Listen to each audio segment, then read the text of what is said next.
ଜୟ ଜଗନ୍ନାଥ। ନମସ୍କାର ପ୍ରିୟ ଦର୍ଶକ ବନ୍ଧୁ, ମୁଁ ଜ୍ୟୋତିଷାଚାର୍ଯ୍ୟ ପ୍ରମୋଦ କୁମାର ପଣ୍ଡା ଆପଣମାନଙ୍କୁ ସ୍ୱାଗତ କରୁଛି ଆପଣମାନଙ୍କର ପ୍ରିୟ ଚ୍ୟାନେଲ ଆଷ୍ଟ୍ରୋ ପ୍ରଜ୍ଞାନ ଚ୍ୟାନେଲ। ପ୍ରିୟ ଦର୍ଶକ ବନ୍ଧୁ, ଯେଉଁ ବ୍ୟକ୍ତିମାନେ ତ ଚ୍ୟାନେଲକୁ ଦେଖୁଛନ୍ତି ସବସ୍କ୍ରାଇବ୍ କରିନାହାନ୍ତି ସବସ୍କ୍ରାଇବ୍ କରନ୍ତୁ, ଲାଇକ୍ କରନ୍ତୁ, ଅଧିକରୁ ଅଧିକ ସେୟାର କରନ୍ତୁ। ଏବେ ଆସନ୍ତୁ ଜାଣିବା ମାସିକା ରାଶିଫଳ 1 ସେପ୍ଟେମ୍ବର 2024ରୁ 30 ସେପ୍ଟେମ୍ବର 2024 ମସିହା ସନ୍ 2024 ମସିହାର ସେପ୍ଟେମ୍ବର ମାସରେ ଯେଉଁ ବ୍ୟକ୍ତିଙ୍କର ଜନ୍ମ ଜାତକ ରାଶି ହେଉଛି କନ୍ୟା ରାଶି, ଅନ୍ୟଥା ଜନ୍ମ ଜାତକର ଲଗ୍ନ ହେଉଛି କନ୍ୟା ଲଗ୍ନ। ନିଶ୍ଚିତ ରୂପରେ ଯଦି ଆପଣଙ୍କ ପାଖରେ ଜାତକ ନାହିଁ, ନାମ ରାଶି ହେଉଛି କନ୍ୟା ରାଶି, ନିଶ୍ଚିତ ରୂପରେ ଏପିସୋଡ୍ ଦେଖିବା ଅତ୍ୟନ୍ତ ଆବଶ୍ୟକତା ଅଛି। ପ୍ରିୟ ଦର୍ଶକ ବନ୍ଧୁ, ଆଜି ଆମେ ଚର୍ଚ୍ଚା କରିବା କନ୍ୟା ରାଶି ବ୍ୟକ୍ତିମାନଙ୍କ। କନ୍ୟା ରାଶିର ଗ୍ରହରାଜ ହେଉଛନ୍ତି ବୁଧ। ବୁଧ ବର୍ତ୍ତମାନ ଅଛନ୍ତି ଜ୍ୟୋତି କନ୍ୟା ରାଶିରେ, ଦଶମ ଭାବ କର୍ମକ୍ଷେତ୍ର ମିଥୁନ ରାଶି। ସେଠି ଅଛନ୍ତି କିଏ ନା ମଙ୍ଗଳ। ତାହେଲେ ନିଶ୍ଚିତ ରୂପରେ ବୈଦିକ ଜ୍ୟୋତିଷ ଶାସ୍ତ୍ର କୁହେ ବୁଧର ଶତ୍ରୁ ମଙ୍ଗଳ, ମଙ୍ଗଳର ଶତ୍ରୁ ବୁଧ।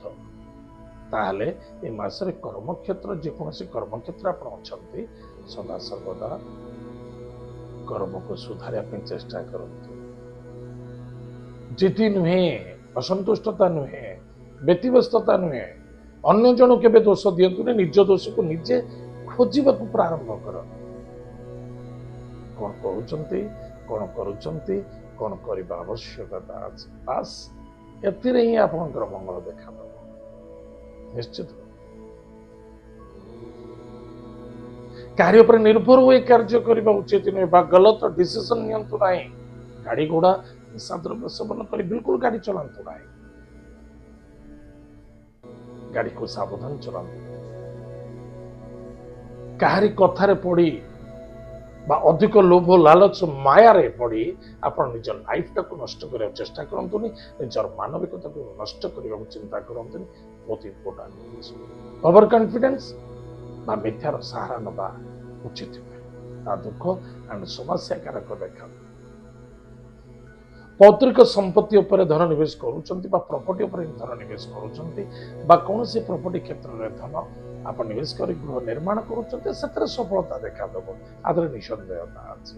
ବା କୌଣସି ରିଅଲ ଇଷ୍ଟେଟ୍ ଲାଇନରେ ବିଜନେସ କରୁଛନ୍ତି, ସେଥିରେ କିଛି ଧନ ଉପାର୍ଜନ ହେବାର ସମ୍ଭାବନା ଦେଖାଦେଉଛି। ବିଦ୍ୟାର୍ଥୀ ବିଦ୍ୟା କ୍ଷେତ୍ରରେ ସଫଳତା ଅର୍ଜନ କରିବେ, ଲଭ୍ ମ୍ୟାଟର ମଧ୍ୟରେ ସଫଳତା ଦେଖାଦେବ।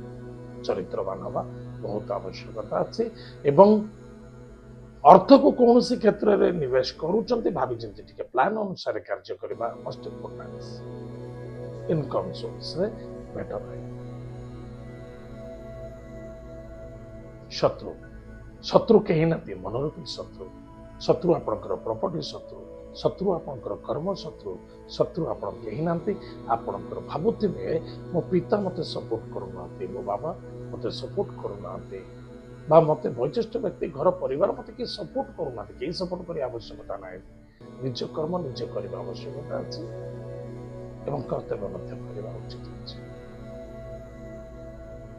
ଏଥିରେ କୌଣସି ବୟୋଜ୍ୟେଷ୍ଠ ବ୍ୟକ୍ତିଙ୍କୁ ଯୋଡ଼ନ୍ତୁ ନାହିଁ, ଦୁଃଖ କ୍ରିଏଟ ହବ। ବା କୌଣସି କର୍ମକ୍ଷେତ୍ରକୁ ରେ ଅବହେଳା କରିବା ଉଚିତ ନୁହେଁ। ଶତ୍ରୁ, ଚିନ୍ତା, ଋଣ, ରୋଗ, ପୋଲିସ ମ୍ୟାଟର, କୋର୍ଟ କଚେରୀ ଇତ୍ୟାଦି ଦେଖାଦେବ, ଟିକେ ସାବଧାନ ରହିବେ। ଖାଦ୍ୟ ପାନୀୟ ଭୋଜନ ରେଷ୍ଟ ବଡିକୁ ମୋଷ୍ଟ ଇମ୍ପୋର୍ଟାନ୍ସ ବହୁତ ଆବଶ୍ୟକତା ଅଛି। ଅଖାଦ୍ୟ ଠାରୁ ଦୂରେଇ ରହିବା ଏବଂ ଅଧିକ ରାତି ଅନିଦ୍ରା ହେବା ସାବଧାନ। ବହୁତ ପିଲାମାନେ ଅଛନ୍ତି ଯେ ପାଠ ପଢୁଛନ୍ତି, ରାତି ଅନିଦ୍ରା ହୋଇ ମୋବାଇଲ ଚଲେଇବା, ମନୋପଲି କରିବା, ମନ ଇଚ୍ଛାରେ ଚାଲିବା, ତା କେବେ କରନ୍ତୁନି, ଦୁଃଖ ପାଇବେ।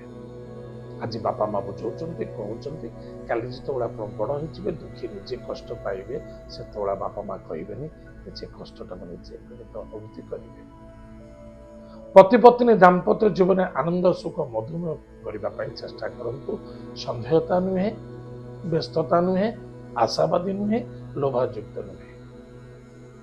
ଏହା ଦ୍ୱାରା କେବେ ବି ପତି ପତ୍ନୀ ସନ୍ତୁଷ୍ଟି ଦେଖାଦିଏ ନାହିଁ।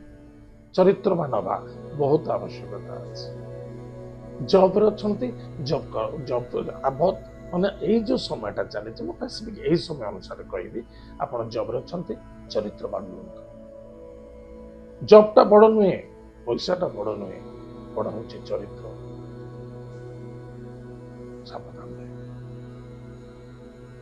ସ୍ୱାମୀ ସ୍ତ୍ରୀ ମଧ୍ୟରେ ଶ୍ରଦ୍ଧାବାନ ହୁଅନ୍ତୁ। ସ୍ୱାସ୍ଥ୍ୟ ପ୍ରତି ଧ୍ୟାନ ଦିଅନ୍ତୁ। କ୍ରୋଧ, ଜିଦ୍ଦି, ଆର୍ଗୁମେଣ୍ଟ କେବେ ଘର ପରିବାର ଭିତରେ କରିବା ଉଚିତ ନୁହେଁ। ଲଭ୍ ମ୍ୟାଟରରେ ସାବଧାନ ହୁଅନ୍ତୁ। ସ୍ୱାର୍ଥବାଦୀ ହେବା ଉଚିତ ନୁହେଁ। ବା କୌଣସି ବ୍ୟକ୍ତି ଆପଣଙ୍କର ଚରିତ୍ର, ଆପଣଙ୍କର ସ୍ୱାର୍ଥ ବା ଆପଣଙ୍କର ଅର୍ଥ ବା ଆପଣଙ୍କ କର୍ମ ପ୍ରତି ତାର ଆସକ୍ତତାକୁ ନେଇ ଆପଣ ପାଖକୁ ଆସିଛି, ନିଶ୍ଚିତ ରୂପରେ ଆପଣଙ୍କୁ କଷ୍ଟ ଦେବ, ପୀଡ଼ା ଦେବ, ସମସ୍ୟାରେ ଆପଣ ନଷ୍ଟ ହେବେ। ଗାଡ଼ି ଘୋଡ଼ା ସାବଧାନ ଚଳାନ୍ତୁ। ଆକ୍ସିଡେଣ୍ଟ ଯୋଗ ଦେଖାଦେଉଛି, ହସ୍ପିଟାଲରେ କିଛି ପଇସା ଖର୍ଚ୍ଚ ହେବାର ସମ୍ଭାବନା ଦେଖାଦେଉଛି। ଯେଉଁମାନେ ବିଜନେସ୍ ଲାଇନ୍ରେ ଅଛନ୍ତି, ଯେଉଁମାନେ ସେୟାର ବଜାର, ମ୍ୟୁଚୁଆଲ ଫଣ୍ଡ, ସେମାନଙ୍କୁ ଟିକେ ସାବଧାନ ସହିତ କାର୍ଯ୍ୟ କରନ୍ତୁ।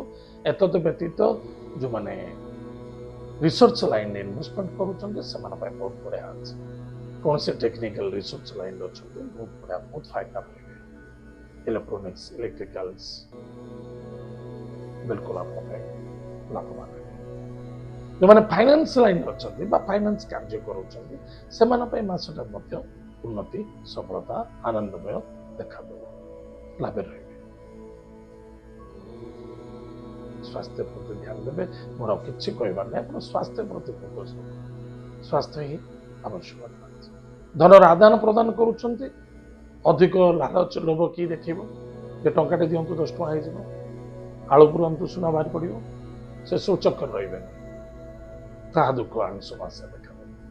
ସୂର୍ଯ୍ୟାସ୍ତ ପରେ ବିଲକୁଲ କୌଣସି ଦୂର ଯାତ୍ରା କରନ୍ତୁ ନାହିଁ। ତୀର୍ଥବ୍ରତ ଯାତ୍ରା ବିଲକୁଲ ବଞ୍ଚିତ କରିଦିଅନ୍ତୁ। ଯୋଉଠି ସେ ରେଷ୍ଟ ନିଅନ୍ତୁ। ତା ନେକ୍ସଟ ଡନ୍। ସ୍ୱାସ୍ଥ୍ୟ ପ୍ରତି ଫୋକସ୍ ଏବଂ ପିତାଙ୍କ ସ୍ୱାସ୍ଥ୍ୟରେ କିଛି କମଜୋର ଦେଖାଦେଉଛି ବା ପିତୃତୁଲ୍ୟ ବ୍ୟକ୍ତିଙ୍କ ସହିତ ଆପଣ ଆର୍ଗୁମେଣ୍ଟ କରୁଛନ୍ତି, ତାହା ଦୁଃଖ, ସମସ୍ୟା ପୀଡ଼ାକାରକ ନୁହେଁ। ଧ୍ୟାନ ଦେବେ। ପିତାଙ୍କ ସ୍ୱାସ୍ଥ୍ୟ ପ୍ରତି ଧ୍ୟାନ ଦିଅନ୍ତୁ। କେୟାରଲେସ୍ ମନୋଭାବନା ଠାରୁ ଦୂରେଇ ଦିଅନ୍ତୁ। ଏହା ମଙ୍ଗଳ ହେବ, ସଫଳତା ପାଇବ। ପ୍ରତ୍ୟେକ ଦିନ ପ୍ରାତଃ ସମୟରେ ସ୍ନାନାଦି କାର୍ଯ୍ୟ ସାରି ଭଗବାନ ବିଷ୍ଣୁ ସହସ୍ର ନାମ ପାଠ କରନ୍ତୁ। ଏତଦ୍ ବ୍ୟତୀତ ମାତା ପିତାଙ୍କୁ ପ୍ରଣାମ କରନ୍ତୁ। ଗାୟତ୍ରୀ ମନ୍ତ୍ର ଜପ କରନ୍ତୁ। ଦେଖିବେ ଜବରଦସ୍ତ ସେଫ୍ଟି, ସିକ୍ୟୁର ଆଣ୍ଡ ସଫଳତା ଦେଖାଦେବ। ବାସ୍ କରିକି ଦେଖନ୍ତୁ ମାସଟି କେମିତି ଚାଲୁଛି। ଆପଣ ନିଶ୍ଚିତ ରୂପରେ ମାସର ଏଣ୍ଡିଂରେ ମୋତେ ରେଜଲ୍ଟ ଜଣାନ୍ତୁ। ଏତ ଥିଲା କନ୍ୟା ରାଶି ବ୍ୟକ୍ତିମାନଙ୍କ ପାଇଁ ମାସିକ ରାଶିଫଳ। ଆଜି ତ ସମୟ ଦେଇଛି, କାର୍ଯ୍ୟକ୍ରମ ଆମେ ଏଇଠି ରଖୁଛୁ। ପୁଣି ଦେଖା ପାଇବା। ଜୟ ଜଗନ୍ନାଥ, ନମସ୍କାର।